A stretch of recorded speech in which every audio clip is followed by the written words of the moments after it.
Bonsoir Jérôme. Alors la story de Stampit, elle est assez simple finalement.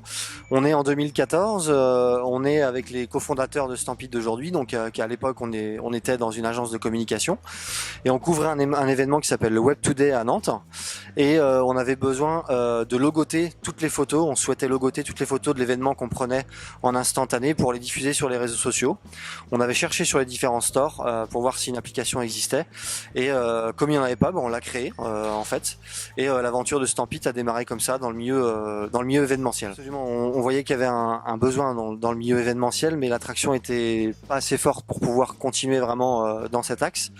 Et parallèlement, on avait commencé à nouer des contacts avec le milieu automobile où on voyait certains distributeurs notamment qui avaient des problématiques similaires qu'on avait identifiées autour de la photo justement automobile.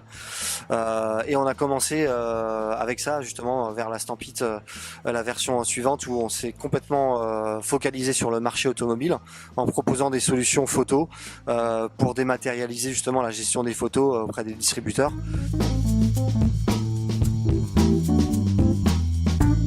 Je schématise le vendeur automobile qui va devoir réaliser les photos d'un véhicule d'occasion pour pouvoir mettre les images sur les marketplaces pour vendre le véhicule.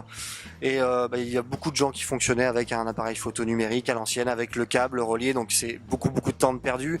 Les qualités aussi photo étaient vraiment pas toujours bien gérées en fonction des concessions. Donc voilà, on a senti qu'on pouvait créer quelque chose de plus standardisé avec un process qui accompagne, qui guide le vendeur et qui fluidifie sa manière de travailler, et notamment aussi sur l'aspect multi-concession au sein des groupes et des constructeurs pour avoir un standard toujours similaire.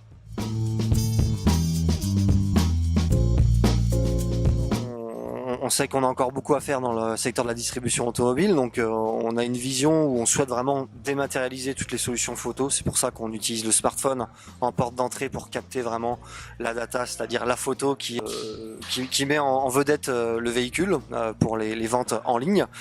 Et ce smartphone, derrière tout ça, il y a beaucoup de technologies aussi automatisées qui est de l'intelligence artificielle pour retraiter tous les flux de photos, pour industrialiser finalement le process photo.